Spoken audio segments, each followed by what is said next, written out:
लक्ष्मींकर कृपा जो चारोटी राशि उपरे थाए से राशि निश्चित भावे आगामी समय रे उन्नति आड़ को जाए बा सफलता प्राप्त करें।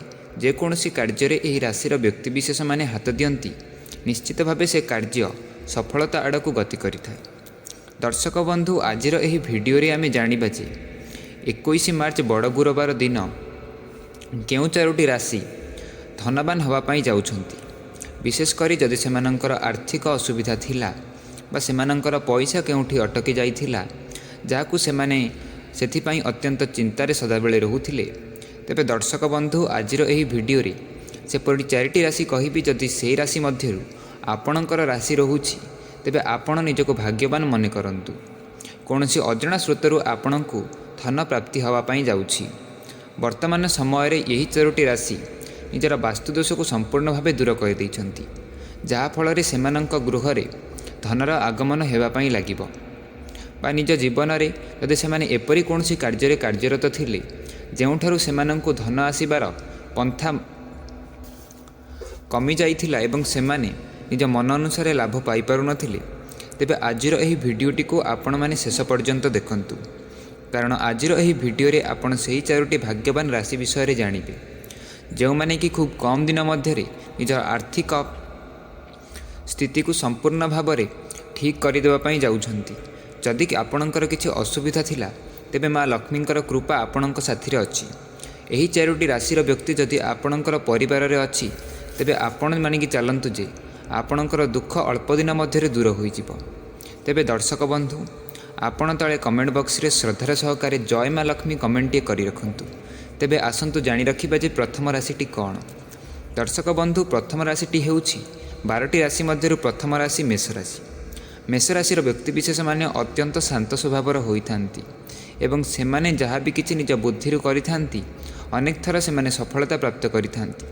माँ लक्ष्मी सेमानंकर उपरे वर्तमान कृपा करिछंती एवं सेमानंकर ग्रह मध्य सुचलन करुछि एवं सेमाने नवग्रह प्राप्त करिछंती, जहाँफल से अजଣା स्रोतरु धन आगमन हेब एवं धनरे सेमाने चाहुथिबा जिनिस को क्रय करने को जाउछंती। आगामी समयटी सेमानंक पई खूब भल रहिबो एवं सेमाने खुशी रे निजर समय बिताइबे। मेष राशि व्यक्तिशेष माने आपण खुशी मनरे बा श्रद्धारे तले कमेंट बॉक्स रे जय माँ लक्ष्मी कमेंट करी रखंतु। दर्शक बंधु द्वितीय जो राशिटी रही ताहा हेउछि सिंह राशि।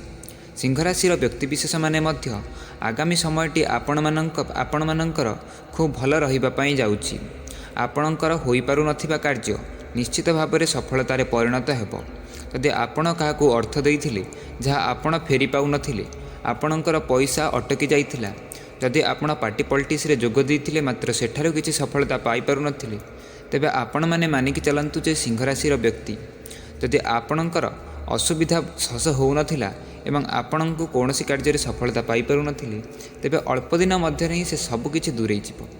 दर्शक बंधु सिंह राशि व्यक्तिशेष माने साधारणतः क्रोधी होइथांती, जहाँकि सेमानंकर स्वभाव होइथाय, मात्र सेमाने एपरि किछि कथारे क्रोधी होई नथांती जहाँ सेमानंकु किछि फल प्रदान करे नाही।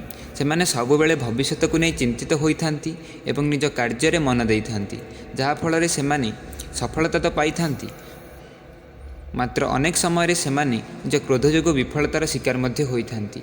तेबे आपण मानंकु कहि रखिबि जे आपण माने अर्थात सिंह राशि व्यक्तिशेष माने निज क्रोध को सामान्य कम करी निश्चित भाव में निजर कार्य आपण मन देले आपण माने आगକୁ जाइपारिबे।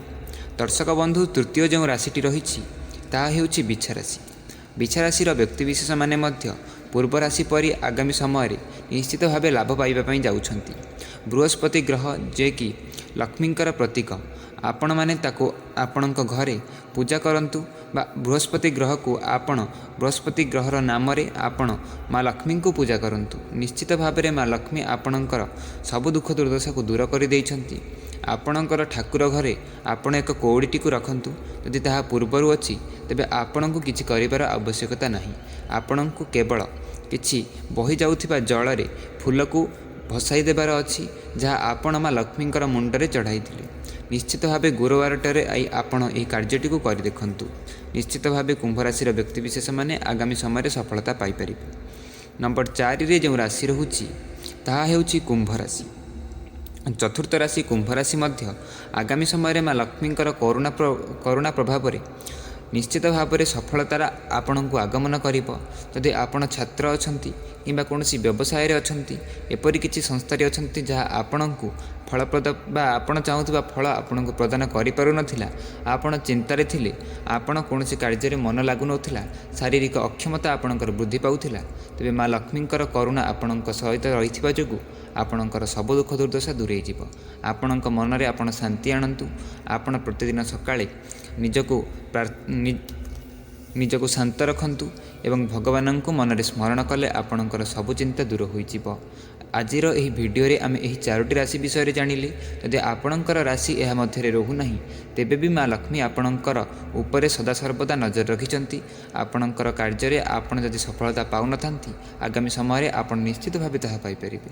ଭଗବାନଙ୍କ ଉପରେ ଭରସା ରଖି କାର୍ଯ୍ୟଟିକୁ କଲେ ଆପଣ ସଫଳତା ପାଇବେ ଏବଂ ଚାହୁଁଥିବା ପ୍ରାପ୍ୟ ଆପଣ ପାଇପାରିବେ। ଧନ୍ୟବାଦ।